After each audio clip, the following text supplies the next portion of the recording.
Et là j'ai massé les trucs, j'espère que vous allez super bien parce que c'est important de se sentir bien dans sa peau. Oh yeah, yeah, yeah. Il y en a déjà plein qui sont partis. Ok les treats, aujourd'hui de quoi on va parler? Je voulais vous parler des choses qui m'ont choqué quand je suis arrivée aux États-Unis, les trucs qui rentrent le plus dans le cadre de choc culturel, des choses qui me dérangent, des choses qui me dérangent moins, des choses que je trouve bien, des choses que je trouve moins bien. Voilà, c'est parti. La première chose donc, j'en avais parlé dans ma fac, qui m'a choqué quand je suis arrivée aux États-Unis, c'est le fait qu'ils en ont rien à foutre de tout. D'un côté c'est bien parce qu'ils vont jamais te faire chier pour des conneries, mais d'un autre côté c'est chiant parce que tu vas te retrouver dans des situations où normalement ils sont censés faire quelque chose, mais comme ils s'en foutent, bah ils vont pas le faire en fait. Des trucs que je trouve complètement dingues aux États-Unis, c'est que les gens, en fait tu dépends très fort de la personne en face de toi, au-delà des règles, tu vois, il y a des règles, mais les gens, les règles, ils ne connaissent pas aux États-Unis. Ils ne savent pas respecter des règles et c'est un truc de fou et c'est extrêmement perturbant et c'est une des choses qui m'a fait détester les États-Unis quand je suis arrivée. Je ne supportais pas. Quand je suis arrivée, j'étais là, mais c'est quoi ce souk? Est-ce qu'on est dans un zoo? Est-ce qu'on est dans la jungle? J'avais l'impression d'être dans un endroit pas civilisé en fait. C'est con, mais tu vas avoir un signe, tu sais, un signe qui dit interdiction de, je sais pas, interdiction de se gratter le nez en public. T'as quelqu'un qui va venir, qui va se gratter le nez à côté, tu vois, alors qu'il y a un énorme signe avec une grande lumière de la musique qui fait tout, grattez-vous pas le nez, oh yeah, tu vois, mais ça, ils en ont rien à foutre. Vraiment, c'est quelque chose d'extrêmement perturbant et tu dépends énormément en fait. Tu crois que t'as des règles et tu te dis ouais, vas-y, j'ai des règles, donc c'est bien, donc ils vont respecter les règles et tout. Mais non, ils respectent pas les règles parce que tu dépends en fait de si la personne a envie de respecter les règles ou non. Même pas en fait, je t'explique. En gros, c'est con. Je vais rentrer dans un magasin, dans un bar. Je rentre dans un bar. On dirait le début d'une mauvaise blague. Tu vois, je vais rentrer dans un magasin où ils vendent des boissons et tout et je vais dire vas-y, j'ai soif. Est-ce que je pourrais avoir un thé? Une des spécialités dans le sud des États-Unis qu'on boit, c'est du thé coupé sucré, coupé pas sucré et c'est super bon. Je rentre et le barman il fait ouais vas-y ton petit thé machin, ton petit thé glacé, clac clac clac, boum boum boum, il me le donne et moi je m'apprête à payer avec mes sous et le gars il me regarde, tu vois, et genre en mode casse-toi, tu vois, et je suis en mode mais je vais te payer et tout, il fait non tu dois pas payer, t'inquiète et tout, j'étais là genre hein, je comprends pas. Et je vous assure, il me draguait pas ou quoi que ce soit. Il y en a qui vont dire ouais il me drague, j'ai dit qu'il ne draguait pas parce que c'est arrivé à plusieurs reprises. Tu vas rentrer dans un bar, une fois il va te dire ouais vas-y paye, c'est 2 $, et une fois il va te dire vas-y prends, c'est gratuit. Alors que parfois tu rentres dans le même bar, tu vois, une fois c'est gratuit, une fois c'est pas gratuit. Je me souviens quand j'étais, quand avec Mochi il faisait beaucoup de voyages d'affaires et que je venais avec lui, j'étais souvent à l'hôtel. Une fois sur deux j'allais au bar, une fois sur deux je demandais la même chose, un truc à boire. Une fois sur deux c'était gratuit, une fois sur deux c'était payant. Ils en ont rien à foutre. Les règles, ils savent pas ce que c'est. Ils s'en foutent. C'est un truc de malade comme ils s'en foutent. Donc d'un côté, parfois ça va être à ton avantage, mais parfois ça va juste être à ton désavantage. C'est un truc de malade. C'est une des choses qui m'a le plus choqué aux États-Unis, c'est à quel point ils se fichent du tout. Et je parle d'une boisson, je parle d'un truc à 2 $, mais par exemple, la dernière fois j'ai voulu aller au zoo avec ma famille et ils nous ont fait rentrer gratuitement, alors que normalement tu vas payer. Et genre, je sais pas ce qui s'est passé. Genre, je ne sais pas. Pourquoi tu me demandes si je sais? Je ne sais pas pourquoi les Américains ils sont comme ça et c'est trop bizarre. J'ai plein de petites anecdotes comme ça où juste ils décident qu'ils en ont rien à foutre en fait. Truc de dingue. Une autre anecdote à la con, dans l'avion. Donc je prends l'avion, je suis avec Popoa. Il se trouve en fait que mes sièges, c'est pas des bons sièges et tout, je me rends compte, c'est des sièges qui puent. Et donc je fais mon check-in et tout et je leur dis ouais mais en fait j'ai un bébé et tout. Et ils me disent oui, est-ce que vous avez un siège pour votre enfant? Je dis non, j'ai pas payé de siège pour mon enfant parce que la plupart du temps elle est sur moi de toute façon. Mais quand même c'est cool, tu vois, d'avoir un petit peu de place, tu vois. Et là j'avais pas de place, j'étais avec un bébé. Mon tien est plutôt grande pour son âge, donc voilà. Ils me disent écoutez c'est pas grave, on va vous donner 4 places. Je fais merci beaucoup. Mais voilà, je n'ai pas payé pour ces 4 places. Non mais vous inquiétez pas, il y a 4 places de lit. L'avion était bondé, mais moi j'étais là avec mes 4 places, tu vois. Ils avaient 4 places à donner, ils se sont dit vas-y on va les donner à la grognasse qui a pas payé son siège enfant. Donc merci d'un côté. Mais oui, il y a beaucoup de négatifs qui va avec tout ça, qui est des trucs à la con, hein. Je vous raconterai en story time, ce sera beaucoup plus intéressant. Mais ça apporte énormément de négatifs et ça apporte énormément de positif et culturellement parlant, je ne comprends pas. Voilà, je ne comprends pas. Il y a des règles, c'est fait pour être respecté. Suite. Oh oui, la nourriture aux États-Unis, la bouffe aux États-Unis mériterait une vidéo complète dédiée. Si ça vous intéresse, dites-le moi en commentaire. La nourriture aux États-Unis, c'est quelque chose, hein, moi je vous le dis. Hein. La bouffe américaine est dégueulasse. Ce n'est pas bon. On parle beaucoup des Anglais, des Britanniques, nos petits voisins, là, le petit Brexit là. Mais excusez-moi, mais la nourriture américaine, il n'y a pas grand-chose que je trouve bon, hein. Vraiment, hein. Je sais pas comment ils font pour bouffer ça. Une des spécialités ici dans le sud, c'est le truc barbecue. Alors ils vont te foutre une espèce de sauce barbecue dégueulasse sur leur viande qui est filandreuse. J'ai horreur de la viande filandreuse. C'est hyper décevant la nourriture américaine, vraiment. Il y a des trucs qui sont bons, mais en général c'est des trucs qui sont d'origine étrangère, tu vois ce que je veux dire. Heureusement, les Américains n'ont jamais jusqu'à présent, d'expérience personnelle, je parle seulement de mon point de vue à moi, ils n'ont jamais gâché un plat d'une culture différente. En général c'est très réussi. La nourriture japonaise est délicieuse, la nourriture mexicaine, ma que pasa, c'est trop bon. Je parle en italien pour un truc mexicain. Que paso? Pas ça? Je sais pas.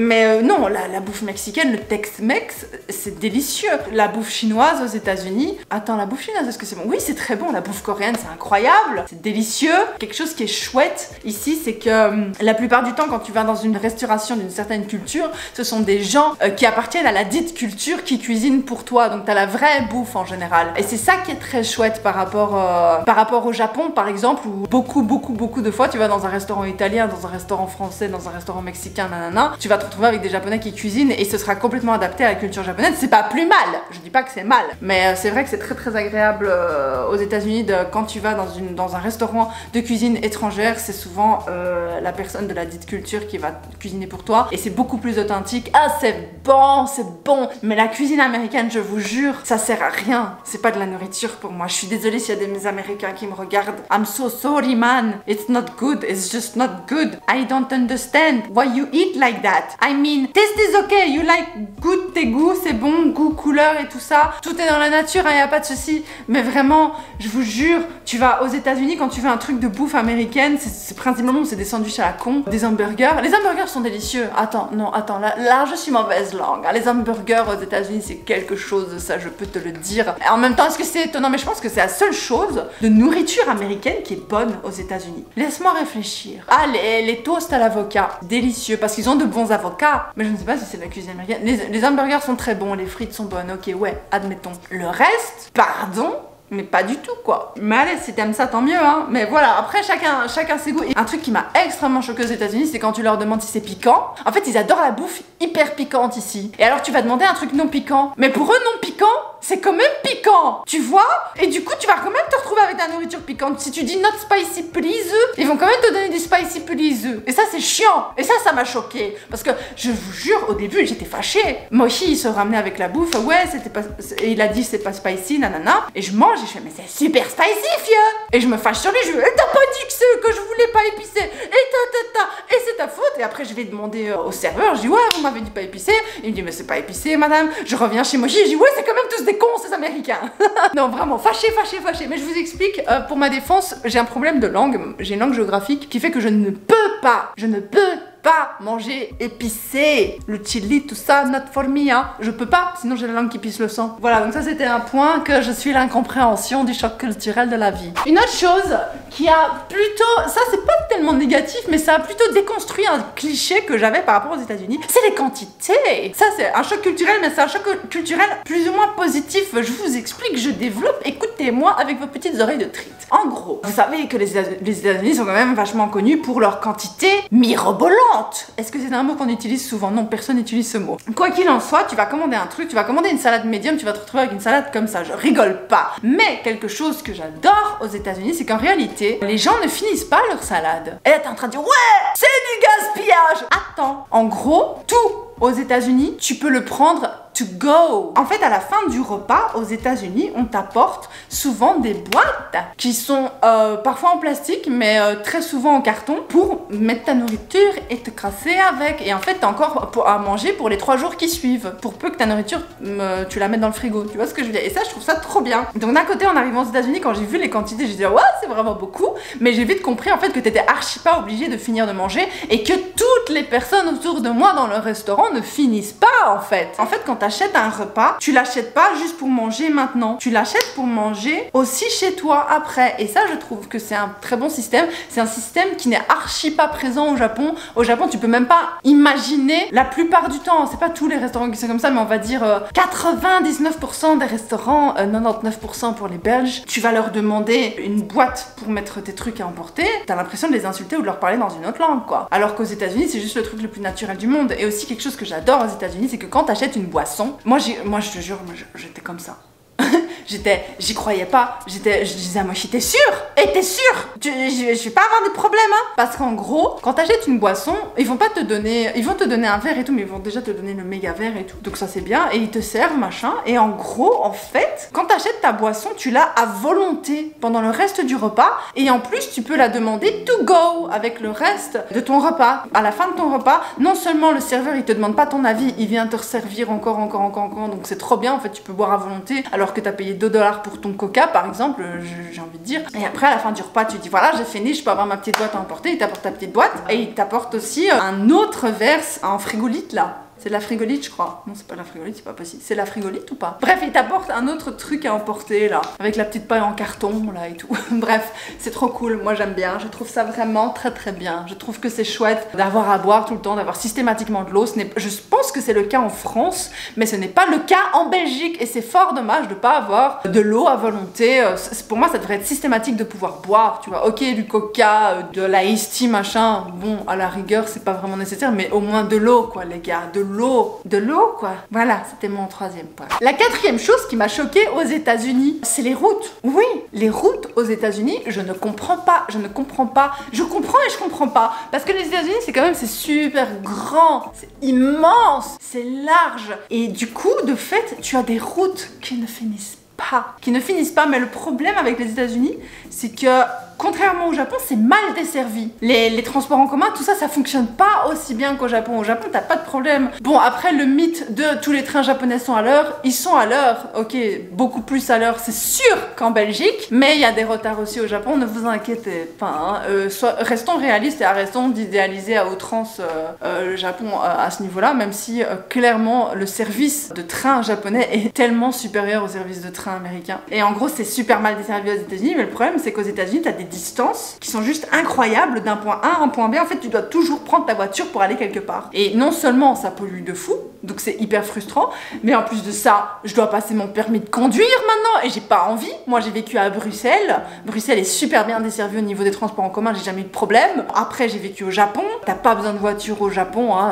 Quand tu vis, t'as peut-être fait de ton côté, y a pas de souci. Mais maintenant, aux États-Unis, c'est une condition sine qua non en fait. Si t'as pas ton permis de conduire, t'es dans la merde. Si tu dis, et c'est pour ça en fait finalement que les gens peuvent conduire très très tôt aux États-Unis, donc à partir de 16 ans ils peuvent conduire machin bazar et tout. T'as même des personnes de 14 ans qui conduisent, je trouve ça incroyable. Mais d'un côté quand tu me dis ouais elle a 16 ans elle conduit, moi pour moi à 16 ans t'es un bébé, hein. Je suis désolée s'il y a des gens de 16 ans qui me regardent, pour moi t'as pas la maturité pour t'occuper d'un engin, mais en même temps tu vas me dire c'est un pays où ils vendent des armes, tu vois, donc je sais pas, mais pour moi 16 ans non, tu t'es pas censé conduire. Même maintenant je me sens pas responsable assez pour conduire, voilà. J'ai beaucoup de difficultés, le taux de mort sur les routes va largement augmenter une fois que j'aurai obtenu mon permis de conduire, si je l'obtiens. Quoi qu'il en soit, les treats, je trouve ça complètement fou. La voiture, les distances, t'as l'impression de changer de pays. Honnêtement, quand je dois aller faire mes courses quelque part aux États-Unis, de ma maison d'un point A et aller, je sais pas, faire mes courses, aller à faire une activité quelque part, j'ai l'impression de faire le tour de la Belgique, quoi. Bon, la Belgique est petite, hein, pour ma défense,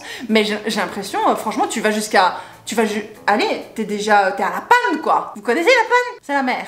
Et je trouve ça super chiant. Et du coup, oui, tout le monde a une voiture. Et en fait, c'est au point que les gens, quand t'es dans un magasin et tout, tu sais, t'as besoin de donner une pièce d'identité pour une raison X, Y ou Z, on s'en fout. Ils vont pas te dire carte d'identité s'il vous plaît. Ils vont te dire permis de conduire s'il vous plaît. Mais moi, j'ai pas de permis de conduire. Du coup, j'ai pas de carte d'identité parce qu'en fait, le permis de conduire, c'est la carte d'identité. T'as des cartes d'identité, mais tout le monde s'en fout de la carte d'identité. Genre, elle existe pas, la pauvre, c'est forever alone sur le côté. Personne n'en veut de cette carte d'identité. Tout ce qui compte, c'est le permis de conduire ici. Et c'est au point même, et ça je vous expliquerai plus précisément, que tu peux te faire retirer ton permis de conduire, genre si tu fais une infraction qui a rien à voir avec ton permis de conduire. Genre, tu payes pas tes allocations familiales, on va te retirer ton permis de conduire. Tu vois ce que je veux dire? C'est à ce point que le permis de conduire a une importance incroyable aux États-Unis. Vraiment, incroyable. C'est pas décevant parce qu'en gros, t'as pas vraiment le choix. Les distances sont immenses et en même temps, tu dois choisir soit tu veux la nature magnifique, c'est beau, et alors tu dois conduire, soit tu vas en grande ville, tu vas vivre à New York Voilà les treats, c'était 3 choses qui m'avaient particulièrement choquée quand je suis arrivée aux États-Unis. Il y en a d'autres, hein, en positif, en négatif, je dis pas que tout est pourri et tout, mais quand je suis arrivée aux États-Unis, c'est des trucs, c'est vrai. Déjà, je suis pas une fan des États-Unis, donc quand je suis arrivée, ça m'a pas aidé à aimer le pays, mis à part le truc de la bouffe que tu peux ramener à la maison et tout, c'est plutôt cool. Je vous jure, il y a des trucs positifs. Si vous avez envie d'avoir les points positifs, je peux vous faire une vidéo sur ça. Il y a plein de points positifs, mais il y a plein de points négatifs, malheureusement. Et c'est vrai que quand je suis arrivée, quand tu pars de la Belgique, puis du Japon, puis tu viens aux États-Unis, t'es juste en mode où est-ce que je suis? Et j'ai détesté ma première année aux États-Unis, a été un enfer. J'ai détesté. Maintenant, j'aime bien. J'aime de plus en plus. Est-ce que c'est par habitude? Je ne sais pas. Est-ce que c'est parce que les États-Unis m'offrent beaucoup plus de possibilités de confort que n'importe quel autre pays dans lequel j'ai vécu? Peut-être, sûrement. Sur ce, en tout cas, les Sama, je vous kiffe le treat et je vous fais des beaux. C'est une drôle de façon de finir la vidéo, je suis d'accord. Mais bon, bref, en tout cas, moi je vous kiffe la treat, je vous fais des gros bisous.